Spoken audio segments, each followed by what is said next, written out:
आज हामीहरूसँगै राजा दाउद र अन्साङहुङज्यू भन्ने शीर्षक लिएर यो युगमा मानव जातिको मुक्तिको निम्ति यस पृथ्वीमा आउनुभएका परमेश्वरको विषयमा अध्ययन गर्ने समय लिनेछौँ। बाइबल साँच्चै एक महान अगमबाणीको पुस्तक हो। येशूज्यू 2000 वर्ष अघि यस पृथ्वीमा आउनुहुँदा उहाँ बेथलहेम शहरमा कन्याको कोखबाट जन्मनुहुनेछ। उहाँको मृत्युमा धनीहरू साथमा हुनेछन् भनेर बाइबलमा पहिल्यै अगमबाणी गरिएको थियो। अनि हाम्रा पाप क्षमा गरिदिनको निम्ति उहाँले क्रुसमा रगत बगाउनु हुनेछ भन्ने कुरा समेत अगमवक्ताहरूले एकदमै विस्तृत रूपमा लेखेका थिए। 2000 वर्ष अघिका घटनाहरूको बारेमा मात्रै होइन कि यस अन्तिम युगमा मानव जातिको मुक्तिको निम्ति यस पृथ्वीमा दोस्रो पल्ट आउनुहुने परमेश्वर सम्बन्धी अगमबाणीहरू पनि बाइबलको ठाउँ ठाउँमा अभिलेख गरिएको छ। 1 थेसलोनिकी 5:19 सँगै हेरौँ। पवित्र आत्मालाई ननिभाऊ, अगमबाणीलाई तुच्छ नठान, सबै कुराको जाँच गर, जुन कुरा असल छ त्यसैमा दृढ रहो, सबै किसिमका खराबीबाट अलग बस भनिएको छ। बाइबलका अगमबाणीहरू त्यसरी पूरा भइरहेको भए पनि मानिसहरूले त्यसलाई एकपटक पनि महसुस गर्दैनन्। यसै कारण उनीहरू के अगमबाणी साँच्चै पूरा होला र भन्ने सोच्दै त्यसप्रति अनभिज्ञ भएर जिरहेका छन्। यद्यपि परमेश्वरले कदापि पवित्र आत्मालाई ननिभाऊ, अगमबाणीलाई तुच्छ नठान भन्नुभएको छ। प्रकाश 22:18 हेरौँ।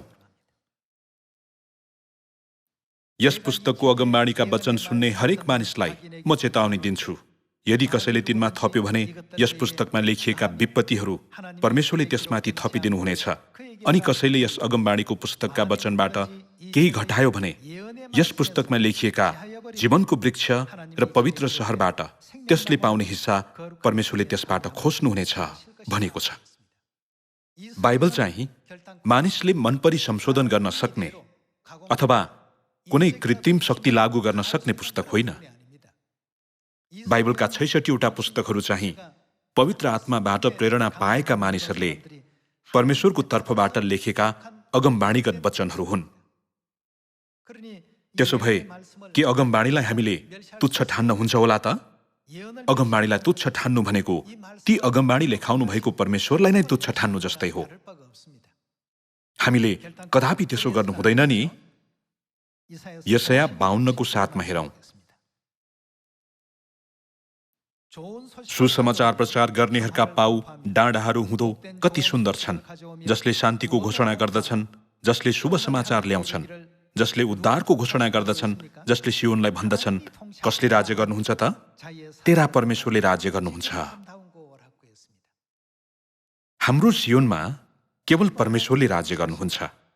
यो चाहिँ कुनै पास्टरले, ग्रुप लिडर अथवा टिम लिडरले राज्य गर्ने ठाउँ होइन। परमेश्वरले राज्य गर्नुहुने ठाउँ नै हाम्रो परमेश्वरको मण्डली हो। पद 8 हेरौँ। ध्यानसित सुन, तेरा पहरादारहरू आफ्नो स्वर उचालेर एकसाथ आनन्दले कराउँछन् जब परमप्रभु कहाँ हुनुहुन्छ? सियोनमा आउनुहुन्छ। अगमबाणीको वचनमा थपघट नगर्ने हो भने परमेश्वर आउनुहुने ठाउँ कहाँ हो भनेर निश्चित गर्न सकिन्छ त? सियोन। त्यहाँ उहाँले के गर्नुहुन्छ? राज्य गर्नुहुन्छ भनिएको छ। सियोन चाहिँ परमेश्वरले स्थापना गर्नु भएर राज्य गर्नुहुने ठाउँ हो। यसै कारण सारा संसारका जातिहरूले सियोनलाई रुचाउँछन्। उनीहरू सियोनतिर फर्किआउन चाहन्छन्। यद्यपि सबैजना सियोनतिर आउने चाहिँ होइन। सियोन चाहिँ परमेश्वरका प्रजाहरू खोज्दै आउने ठाउँ हो। पद 8 फेरि हेरौँ। ध्यानसित सुन, तेरा पहरादारहरू आफ्नो स्वर उचालेर एकसाथ आनन्दले कराउँछन् जब परमप्रभु सियोनमा आउनुहुन्छ, तब तिनीहरूले त्यो आफ्नै आँखाले देख्नेछन्। हे यरुसलेमका भग्नावशेषहरू हो, आनन्दले एकसाथ गीतहरू गाओ, किनकि परमप्रभुले आफ्ना प्रजालाई सान्त्वना दिनुभएको छ। उहाँले मोल तिरेर यरुसलेमलाई छुटकारा दिनुभएको छ। सारा जातिहरूको दृष्टिमा परमप्रभुले आफ्नो पवित्र बाहुबल प्रकट गर्नुहुनेछ र पृथ्वीको पल्लो छेउकाहरूले पनि हाम्रा परमेश्वरको केलाई देख्नेछन् त? उद्धारलाई देख्नेछन्। परमेश्वरले पृथ्वीको अन्तसम्म उद्धारको अनुग्रह फैलाउनु भएको कार्यलाई सारा जातिहरूले देख्नेछन् भनिएको छ। यो पनि के हो त? अगमबाडी हो नि। यो अगमबाडी निश्चय नै पूरा हुनेछ। पृथ्वीको पल्लो छेउकाहरूले पनि हाम्रा परमेश्वरको उद्धारलाई देख्नेछन् भन्नाले परमेश्वरले सुसमाचार मुक्तिको खबरलाई पृथ्वीको अन्तसम्म पुर्याउनु भएर फैलाउनु हुनेछ भन्ने अर्थ होइन र? 2000 वर्ष अघिका प्रेरितहरू होस् अथवा पिताको युगका अगमवक्ताहरू, मुक्तिदाताले युग अनुसार पूरा गर्नुहुने मुक्तिको प्रबन्धमा उनीहरूले एकदमै ध्यान दिए। पिताको युगमा अगमवक्ताहरूले यहोवा परमेश्वरमा गर्व गरे अनि पुत्रको युगमा प्रेरितहरूले येशूको नाउँमा गर्व गरे। जहाँ गए पनि उनीहरूले प्रभु येशूमा विश्वास गर्नुहोस्, तपाईँ र तपाईँका परिवारले मुक्ति पाउनुहुनेछ भन्दै ख्रिस्टमा गर्व गरेनन् र? यस वर्तमान युगमा हामीहरू जहाँ गए तापनि पवित्र आत्मा र दुलही हुनुभएका पिता र मातामा गर्व गर्नुपर्छ। हामीहरू पितामाताका सन्तान हौं भन्ने यथार्थताप्रति गर्व गर्न छोड्नु हुँदैन। सियोनका सबै परिवारहरूले पितामाताबाट सिके अनुसार अझै पनि सत्यतामा नआएका मानिसहरूका निम्ति सक्दो असल कार्यहरू गर्नुपर्छ। आज राजा दाउद र आन्साङहुङज्यू भन्ने विषय भएकोले बाइबलद्वारा राजा दाउद सम्बन्धी अगमबाडी एक एक गरी अध्ययन गरौं। होशे 3:4 मा हेरौं। किनभने इस्राएलीहरू धेरै दिनसम्म राजा र राजकुमार बिना, बलिदान र चोखा ढुङ्गा बिना तथा एपोद र देवता बिना रहनेछन्। त्यसपछि इस्राएलीहरू फर्कनेछन्, परमप्रभु आफ्ना परमेश्वरलाई र आफ्ना राजा दाउदलाई खोज्नेछन्। दाउदलाई खोज्नेछन् भन्नाले दाउदको चाह गर्नेछन् भन्ने अर्थ हो।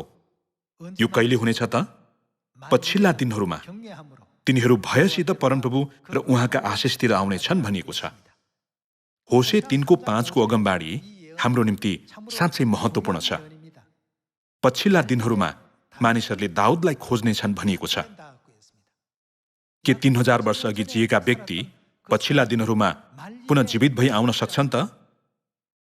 यहाँ भनेको दाउद चाहिँ इस्राएलका दोस्रो राजा रहेका दाउद नभएर अगमबाडीका दाउद हुनुहुन्छ भन्ने यथार्थता हामीहरू स्पष्टसँग बुझ्न सक्छौं। पछिल्ला दिनहरूमा हामीले दाउदलाई खोजेमा मात्र परमेश्वरले तयार पार्नु भएको आशिष प्राप्त गरी परमेश्वरको राज्यमा प्रवेश गर्न सक्छौं भन्ने अर्थ होइन र? त्यसो भए अगमबाडीका दाउद को हुनुहुन्छ? यशाया 9:6 मा गएर पत्ता लगाऊ। किनभने हाम्रा निम्ति एकजना बालकको जन्म भएको छ, हाम्रा निम्ति एकजना छोरो दिइएको छ। शासन उहाँको काँधमा हुनेछ। उहाँ अचम्मका सल्लाहकार, शक्तिशाली परमेश्वर, अनन्तका पिता, शान्तिका राजकुमार कहलाइनुहुनेछ भनिएको छ। शक्तिशाली परमेश्वर, अनन्तका पिता को हुनुहुन्छ त? यहोवा परमेश्वर हुनुहुन्छ, होइन र? यशाया अगमवक्ताले यहोवा परमेश्वर भविष्यमा एकजना बालकको रूपमा जन्मनु हुनेछ भनेर उहाँ जन्मनुभन्दा 700 वर्ष अघि नै अगमबाडी गरेका थिए। पद 7 देखि लगातार हेरौं। उहाँको शासन र शान्तिका वृद्धिको अन्त कहिल्यै हुने छैन। कसको सिंहासन त? दाउदको सिंहासन र तिनको राज्यमाथि त्यसलाई न्याय र धार्मिकताको साथ स्थापित गरी स्थिर गराउन। त्यस बेलादेखि सदाको निम्ति उहाँले राज्य गर्नुहुनेछ। सर्वशक्तिमान परमप्रभुको जोशले यो पूरा गर्नेछ भनिएको छ। यहोवा परमेश्वर भविष्यमा एकजना बालकको रूपमा यस पृथ्वीमा जन्मनु हुनेछ भनिएको थियो। उहाँ को हुनुहुन्थ्यो त? येशूज्यू हुनुहुन्थ्यो। यहोवा परमेश्वरले शरीर धारण गरेर यस पृथ्वीमा आउनुहुँदा येशू नाउँ प्रयोग गर्नुभयो। पद 1 मा हेरौं। तापनि संकष्ट परेकाहरूका निम्ति नैराश्य हुने छैन। पहिले त उहाँले जबुलूनको देश र नप्तालीको देशलाई नम्र तुल्याउनु भयो, तर भविष्यमा उहाँले यर्दनका किनारको समुद्र नजिकैको अन्य जातिहरूको गालीललाई सम्मानित तुल्याउनु हुनेछ। अन्धकारमा हिँड्ने मानिसहरूले एउटा ठूलो ज्योति देखेका छन्। मृत्युको छायाको देशमा बस्नेहरूमाथि एउटा ज्योति उदाएको छ भनिएको छ। येशू ख्रिस्ट बेथलेममा जन्मनु भएर पछि गालिलमा हुर्कनु भएको थिएन र? येशूज्यूको बारेमा यशाया अध्याय 9 मा वर्णन गरिएको छ। येशूज्यू यस पृथ्वीमा बालकको रूपमा आउनुपर्ने यहोवा परमेश्वर हुनुहुन्छ। उहाँ दाउदको सिंहासनमा बस्नुहुनेछ। यो अगमबाणीको पूर्णतालाई लुका अध्याय 1 मा एकपटक खोजौं। लुका 1 को 30 मा हेर्ने हो भने स्वर्गदूतले तिनलाई भने, न डराऊ मरियम, किनभने तिमीले परमेश्वरबाट कृपा पाएकी छेउ। अब हेर, तिमीले गर्भधारण गर्ने छेउ र एउटा छोरो जन्माउने छेउ र तिमीले उहाँको नाउँ येशू राख्ने छेउ। उहाँ महान हुनुहुनेछ र परमप्रधानका पुत्र कहलाइनुहुनेछ र परमप्रभु परमेश्वरले उहाँलाई उहाँका पुर्खा कसको सिंहासन त? दाउदको सिंहासन दिनुहुनेछ भनिएको छ। यो चाहिँ यशाया अध्याय 9 को अगमबाणी पूरा भएको दृश्य हो। एकजना बालक, एकजना छोरोको जन्म भएको छ। उक्त बालक वास्तवमा शक्तिशाली परमेश्वर, अनन्तका पिता कहलाइनुहुनेछ भनिएको थियो। पिताको युगमा दिइएको नाउँ चाहिँ यहोवा परमेश्वर थियो। यहोवा परमेश्वर शरीर धारण गरी यस पृथ्वीमा आउनुहुँदा उहाँले येशू नाउँ प्रयोग गर्नुभयो। परमप्रभु परमेश्वरले उहाँलाई उहाँका पुर्खा दाउदको सिंहासन दिनुहुनेछ। उहाँले याकुबको वंशमाथि सदा सर्वदै राज्य गर्नुहुनेछ र उहाँको राज्यको अन्त्य हुने छैन। होशे अध्याय 3 मा पछिल्ला दिनहरूमा दाउदलाई खोजेमा मात्र परमेश्वरको आशिषतिर आउन सकिन्छ भनिएको छ। त्यसो भए दाउद र येशूज्यू बीच कस्तो अगमबाणीगत सम्बन्ध छ होला? 2 शमूएल 5 को 4 मा हेरौं। दाउद 30 वर्षको उमेरमा राजा बने। यहाँ राजा बने भन्नाले सिंहासनमा बसे भन्ने अर्थ हो। दाउद 30 वर्षको उमेरमा राजा बने र तिनले कति वर्षसम्म? 40 वर्षसम्म राज्य गरे। दाउदले 40 वर्षसम्म राज्य गरे भनेर बाइबलमा लेखिएको छ। दाउद 30 वर्षको उमेरमा सिंहासनमा बसे र तिनले 40 वर्षसम्म राज्य गरे। त्यसो भए अगमबाणीका दाउदको रूपमा आउनुभएका येशूज्यूले चाहिँ नि त? लुका 3 को 21 मा हेरौं। जब सबै मानिसहरूले बप्तिस्मा लिए अनि येशूले पनि बप्तिस्मा लिएर प्रार्थना गरिरहनु भएको थियो, तब स्वर्ग उघ्रियो र पवित्र आत्मा शारीरिक रूपमा ढुकुर जस्तो उहाँमाथि ओर्लनुभयो। अनि स्वर्गबाट यस्तो एउटा आवाज आयो, तिमी मेरा प्रिय पुत्र हौ, तिमीसँग म अति प्रसन्न छु। येशूले आफ्नो सेवा कार्य आरम्भ गर्नुहुँदा उहाँ करिब कति वर्ष? 30 वर्षका हुनुहुन्थ्यो। दाउद 30 वर्षको उमेरमा शारीरिक रूपमा अभिषेक गरिएर सिंहासनमा बसे। अगमबाणीका दाउद हुनुभएका येशूज्यूले 30 वर्षको उमेरमा आत्मिक अभिषेक अर्थात् बप्तिस्मा लिनु भएर सुसमाचारको राज्यमा शासन गर्न थाल्नुभयो। दाउद पनि 30 वर्षको उमेरमा, येशूज्यू पनि 30 वर्षको उमेरमा। येशूज्यूले 20 वर्ष वा 25 वर्षको उमेरमा पनि बप्तिस्मा लिन सक्नुहुन्थ्यो नि, होइन र?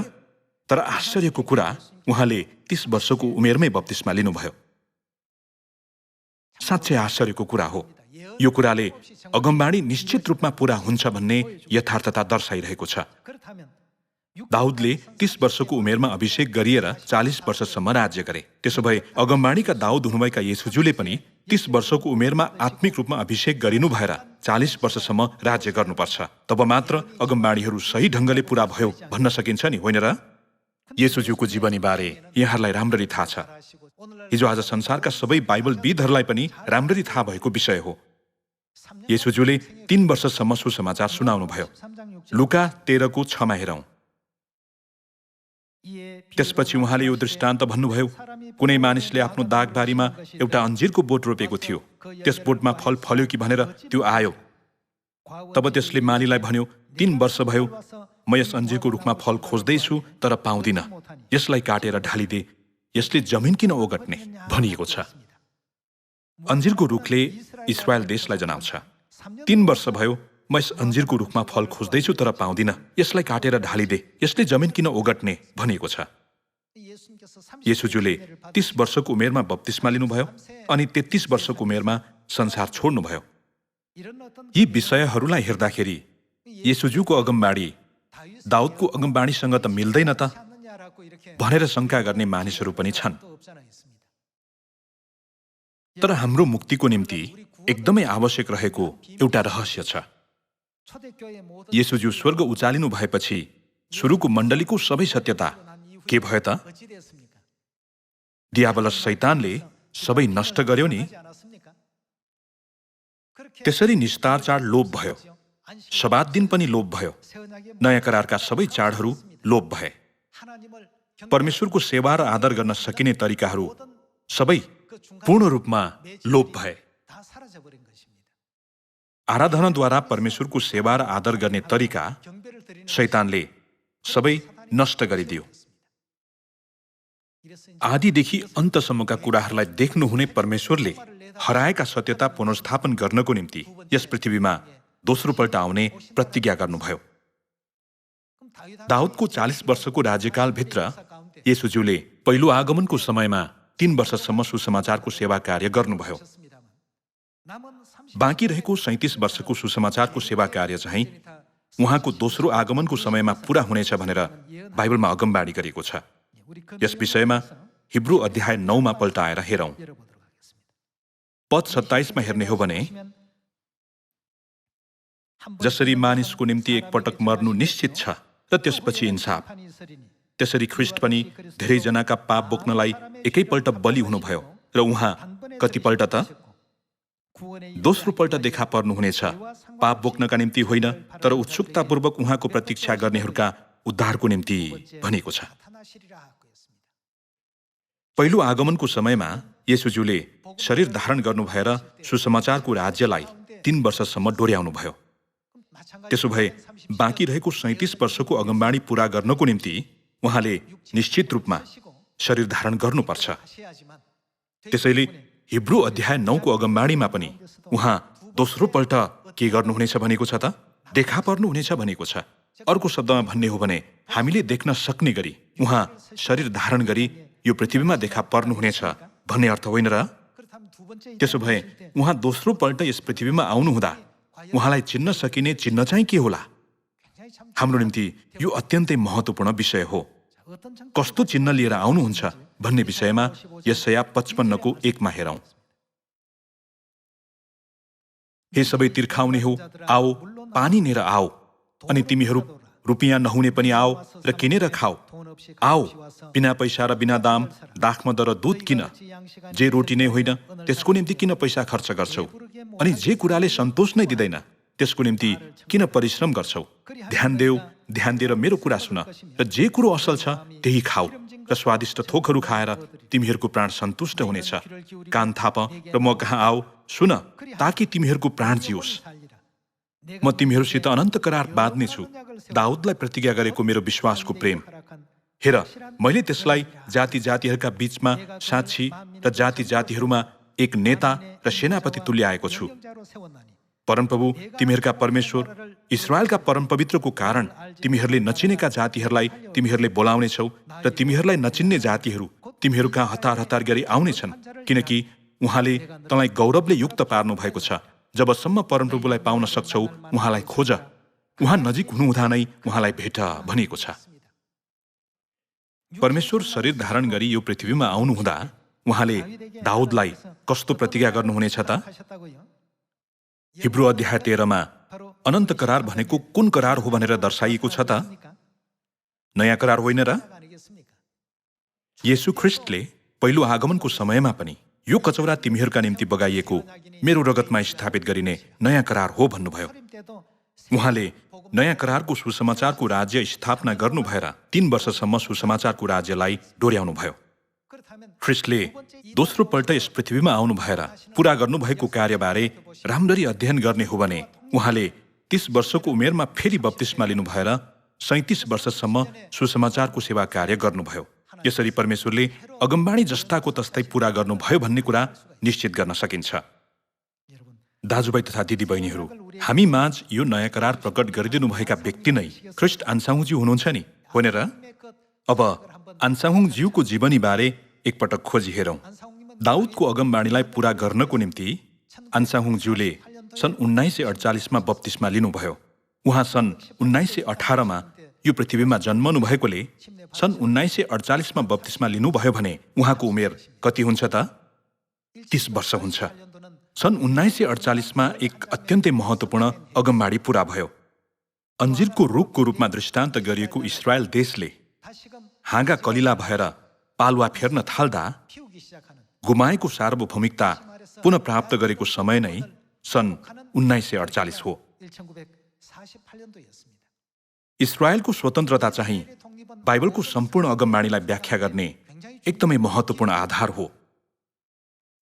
सन् 1948 चाहिँ आन्साहुङज्यू 30 वर्षका हुनुभएको समय हो। उहाँले ठ्याक्कै त्यही सालमा बप्तिस्मा लिनुभयो। त्यो चाहिँ दाउदको सिंहासनको बाँकी रहेको 37 वर्षको अगमबाणी पूरा गर्नको निम्ति थियो। सन् 1948 मा 37 वर्ष एकपटक जोड्नुहोस् त, सन् 1985 हुन्छ नि। यसै कारण दाउदको सिंहासनको बाँकी रहेको 37 वर्षको अगमबाणी सबै पूरा गर्नु भएपछि उहाँ सन् 1985 मा स्वर्ग उचालिनुभयो। के यी अगमबाणीहरू मानिस जिउने सम्पूर्ण प्रक्रियामा इच्छा अनुसार नियन्त्रण गर्न, जोड्न वा मिलाउन सकिने विषयहरू हुन् त? त्यसो होइन।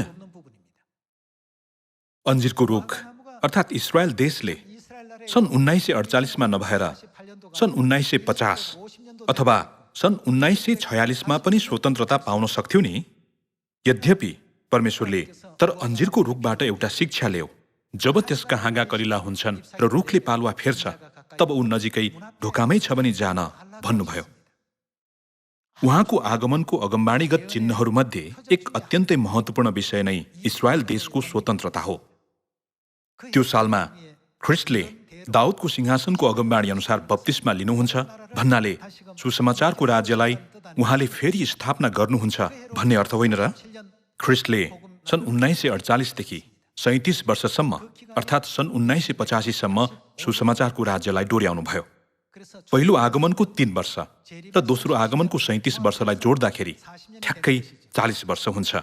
यसरी ख्रिस्टले दाउदको सिंहासनको 40 वर्षको अगमबाणी पूरा गर्नुभयो।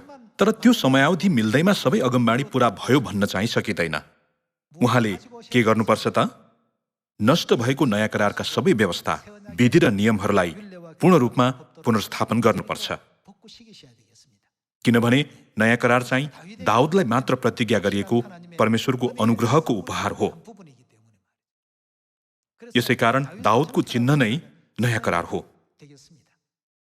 3 चरणका 7वटा चाडहरूका सबै नियम र व्यवस्थाहरू नष्ट गरिएको भए तापनि पिता आन्साहुङज्यूले आउनु भएर ती सबै पुनर्स्थापन गरिदिनुभयो।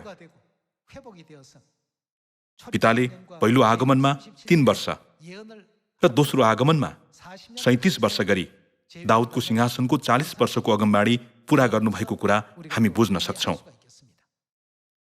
त्यसअघि नयाँ करारको निस्तार चाड, नयाँ करारको सब्बात दिन र नयाँ करारको 3 चरणका 7वटा चाडहरूद्वारा मानव जातिको निम्ति मुक्तिको मार्ग अरू कसैले खोलिदिएको थियो त?